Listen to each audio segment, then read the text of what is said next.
This is Alan for AJAX Advantage. In today's video, I'm going to be showing you how to customize your HUD. Now, obviously, you can use the default HUD, and I do recommend that. I've spent an awful lot of time developing that HUD, and I obviously think it's pretty great, but I do know it's a huge learning curve to get used to a new HUD, especially if you're a long-time grinder, and I can definitely understand if someone wants to customize my HUD or add my information, add the Ajax and Advantage information to their HUD. And I'm going to show you how to do that in today's video. Now, if you want to, I do have someone that can customize your HUD for you because it can be a fairly time-intensive process. Just send me an email if you want that person's contact information. So first I'm going to show you is how to add a hero HUD to your HUD. Now, we do not have this selected as a default because it adds a significant amount of processing power, processing workload to your package. And for a lot of players, having a hero HUD can be the difference between the HUD working well and the HUD not working at all. And so I don't really recommend doing this, but if you want to try it, here's how you do it. And if you're just curious about what your HUD looks like, I would recommend doing this, rerunning your notes overnight, taking a look at your HUD, and then turning the option back off. But whatever you decide, here's how you do it. So File, Settings, Note Settings, and just select Add a Hero HUD. Click OK. Click Save. And File, Reset Notes. Yes. It'll take a few seconds to a minute or so to delete the old notes, and then you get another pop-up. And OK. And then either note creation will start on its own, or you just click Start and it will recreate your notes. Now, it's going to have to run through your entire database to recreate hero notes, so I recommend doing this before you go to sleep or on a day off so it has time to rerun all your notes. Now, there is a second step to this, and you need to go to HUD Settings. Pick the HUD that you want to use out of the drop-down menu. Go to General Settings, and you want to deselect Hide Hero HUD, and once the notes are completed, you'll now have your HUD on the tables. And after you make any change, just click Apply, and that change will become permanent. The next adjustment I want to show you is adding VPIP and PFR to my default HUD. I thought long and hard about making this change in my, I thought long and hard about using raise first in and cold call instead of VPI and PFR, and I still believe it's a better system than VPIP and PFR, but most players are resistant to change, and it's not that big of an advantage that I definitely understand players that don't want to make the change, and so yeah, don't feel not that anybody would be feeling bad about changing the HUD, but if you're more comfortable doing that with those numbers, just make this quick change and it'll be good. So you just need to find VPIP, Hold'em Manager 2's VPIP, add it to the HUD, and we'll put that at the top. And then we need PFR, total PFR, and we'll want that in the second slot. Okay. Now, I haven't deleted anything yet because I want to make sure that I get a new pop-up design assigned to PFR. So I want to go to Stat Appearance, and I want the pop-up assigned to Raise First In to now be assigned to PFR.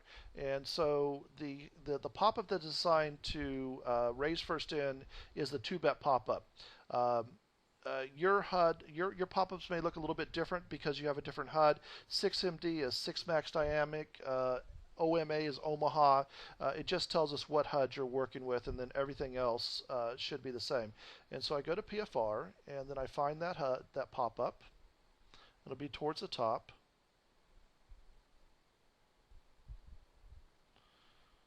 And 2-bet. And now it's assigned. You may also want to do color coding. You can do that by turning these on and then picking color coding out of the drop-down menu. The colors we use for the default HUD are the bottom one, and you can just assign a range of numbers for the color codes.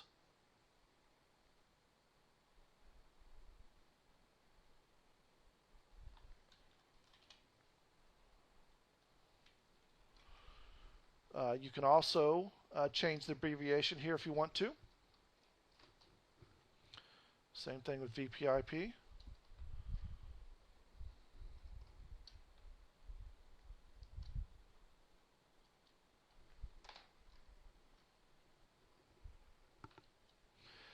Now, if you're going to switch to VPIP and PFR, I don't recommend keeping raise first in. I mean, you could if you wanted to, but I don't think it's really needed. I do recommend keeping cold call. I think that's a very valuable stat. I used to estimate cold calling by the difference between VPIP and PFR.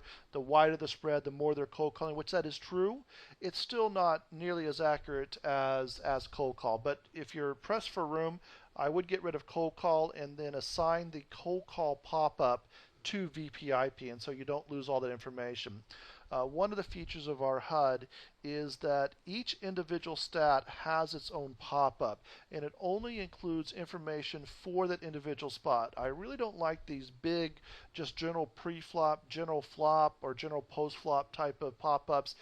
Yeah, I mean, it's a little bit easier from the perspective of you just have to learn like one pop-up, but there's so much information there. I think for most players, it's hard to find what they're looking for. With our pop-ups, it's only information that is directly connected to that spot, and the overall arrangement of the different pop-ups make it so that once you understand the logic of it, the color coding, where everything's placed, you're going to be able to very quickly find the information that you want. So anyway, to get rid of raise first in, just highlight it, click the arrow, and then that stat's gone. All right, next let's go through customizing your HUD with the AJA information, and this process will also work if you want to take the AJA HUD and add some additional information to it. So first thing you need to do is pick your HUD out of the drop-down menu. Let's just take Harrington Advanced, and you want to go through this HUD and replace as much information as you possibly can. Now, we're not going to have everything that you use. There's a couple reasons for that. First off, we don't include any stats in the package that require more than 50,000 hands to get a usable sample size. Perhaps that's a little bit of a strict setting as far as sample size goes, but we're up against some processing power limits.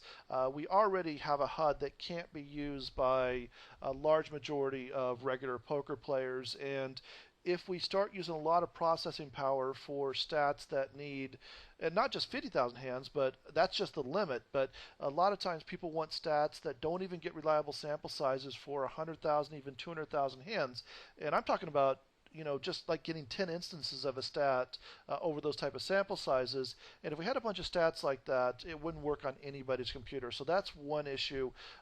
Another issue is we don't spend processing power on a lot of general stats. So for example, we're not going to have a total 3-bet stat. Instead, what we're going to have is we're going to have 3-bet in position, 3-bet out of position. Those are significantly different spots. People's ranges are massively different in position, out of position, and so it's worth the room in your HUD to have in position, out of position on your HUD, and I just don't see the point of having a total 3-bet because it's just simply an average, and it just doesn't tell us that much about the individual player. So yeah, you're not going to find stats like that. So you got to be a little bit flexible. And so if you're using total 3-bet, you may need to either stay with the Hold'em Manager 2 total 3-bet, or go with our 3-bet in position, out of position. So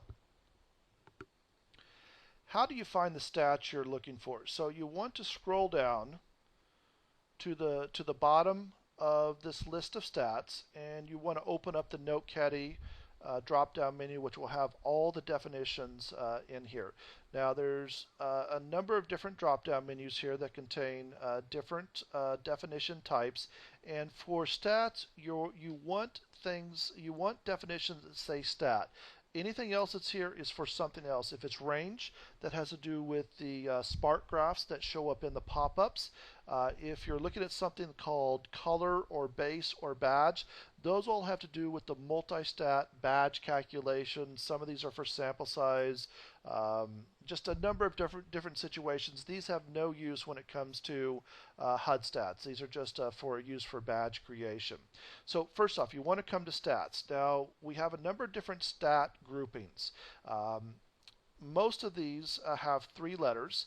The first letter is going to be for the street. So F is flop, R is river, and then T is turn. The second letter deals with the pre-flop action. R is raise, and then C is call. So R would be that you were the pre-flop raiser, pre-flop 3-better. C would be you're the pre-flop caller, pre-flop 3-bet caller. The last letter just gives a little bit more information about the spot. 3 would mean that the pre-flop action was 3-bet. S would mean that the pre-flop action was single raised. M means the flop is multi-way. H means the flop is heads up. I think that's pretty much it. Then we have a couple other designations. We have R, which is just some general river spots. Went to showdown, which is obviously showdown related. We have C4, which is call a 4-bet and saw the flop. We have R4, which is 4-bet, you 4-bet and then saw the flop. PF, I don't know if I mentioned this, is all pre-flop stats. FU is not what you think. It's flop unopened, so it's a limped pot, and now you're on the flop, and then stats related to that spot. So when you're looking for a stat, you need to look for the 2 or 3 letter designation that represents that spot. So if you're looking for a stat that is involved with a flop C-bet in a single raise pot, that would be FCH would be saw the flop as the pre-flop caller heads up. So this would contain any stats there, which would be positional folds versus flop C-bets, donk bet, bet versus missed C-bets, raise stats. Yeah, that's pretty much all that would be included here. But you can see how every one of those spots that I just listed are spots where you call pre-flop, a single raise pot, you're on the flop heads up, and that's one of the possible lines you can take as the pre-flop caller who has seen the flop. If you wanted to see something related to flop as the pre-flop raiser in a single raise pot, FRH. So that's going to have C-bet fold versus raise stats,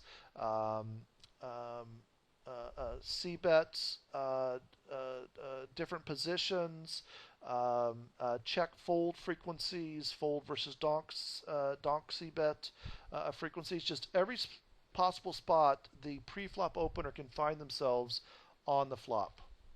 So for the example here of total 3-bet, we're going to want to go, that's pre-flop, so we're going to want to go to the pre-flop drop-down menu. Now we know it's 3-bet, and so we can just look for 3-bets, and those are at the very top. Everything's alphabetical, and we want to page down. Now I already told you, explained that we don't have a just general 3-bet. We have 3-bet in position, and then 3-bet out of position. Now you're going to find when you're looking for stats that you'll have identical stats with a in description that's different. So here for 3-bet total out of position, we have all, dynamic, sample versus hero versus reg. The one that you want is the dynamic. So in some situations there will only be an all stat. That is for like the premium HUD, which doesn't use dynamic stats, those will all be listed all. And some stats in dynamic are listed all because the sample sizes are not big enough to get us enough information for the dynamic HUD. But if dynamic is available, this is the one you want. If there's no dynamic, then it's most likely you're going to be using the all because that's probably the only one that's there. Now, if you specifically want to add stats on how someone plays versus hero, you can add these versus hero stats. I don't really recommend that. I think this just adds noise to your HUD. If the sample size is large enough that the versus hero data is reliable, that stat will actually be the stat in your HUD. And to use that HUD stat, to use that versus hero information before the sample size is reliable, like I said, I think it's just noise. I think it it bloats the size of your pop-ups, and then it leads to bad decisions because you start making decisions on unreliable sample sizes. Once you find the stats you want, you will highlight the stat, click the arrow.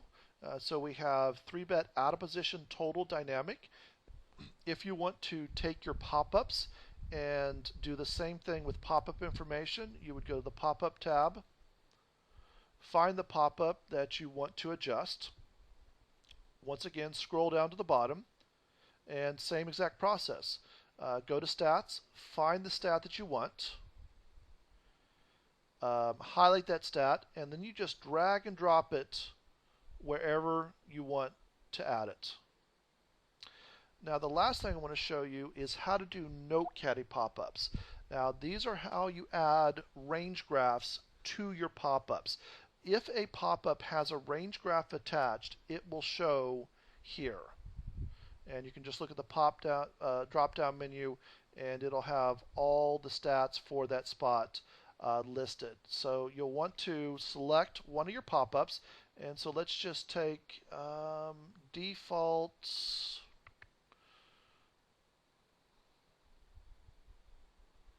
I don't know, let's just take a default preflop. Doesn't really matter. And this is where you use the range stat. So let's say that, let's just pretend that, well, I mean, it doesn't really matter what we want to pretend here, but let's just say we want to add 3-bet ranges to our default preflop. So we would find that spot. So we have range here, 3 in, 3 out, and drop down menu, and we just look for what we want. And we have all these different ones. 3-bet all in, that's more for judging short stacks. Not many regs will 3-bet all in, but it is useful for short stacks. We have positions, big blind versus small blind, some different stuff like that.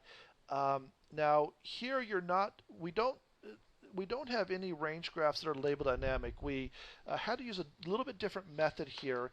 And so what you're going to want to do is you're going to want to add all the versions here. Now, when it came to stats, you only want to add one version of the stat, and inside that stat, it is automatically calculating which one shows up. But let's say that you want the 3-bet range, big blind versus small blind. You want to add all 3 of these. And each of these ranges have an internal sample size for each of them, and only one should show up. And so as the sample size for, say, versus hero gets large enough, it'll show up instead of the other versions. So go ahead and add all those to that, and you just go through here and add these all. Now, one of the things that I would suggest considering is if you're finding the pop-ups overwhelming, you will get a massive number of range graphs, and I find it's a little bit too complicated, just a little bit too much to weed through.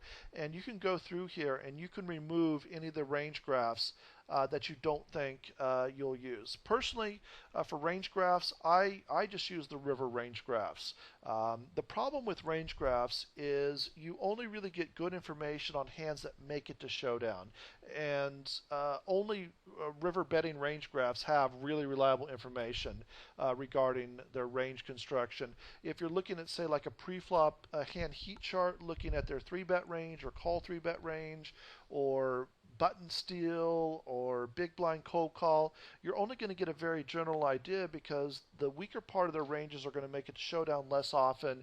And so you've got to look at that, you've got to adjust it for weaker hands not making a showdown, and you only get the most general of ideas of how people construct their ranges. Now, when it comes to something like calling 3-bets and 3-betting, there can be interesting information there as far as are they using more Broadway hands, are they using more mid-suited connected one gaps, ace-x suited type hands, but it's really hard to get actionable information in spots like that. When it comes to flop and turn, the range graphs I look the most at are raising range graphs, and for example, like turn stab after missed flop c-bet, delayed flop c-bet, those type of range graphs where players can play very differently from one player to another, and I find those useful. But mostly I'm just interested in river range graphs. But so anyway, that's how you add these range graphs to your pop-ups. And one last thing, HUD filters and tourney filters will not work for our HUD stats. These will only apply to Hold'em Manager 2 stats. So yeah, no impact on what you'll see in our HUD. So that's it. Hopefully that gives you enough information to do some customization on your own.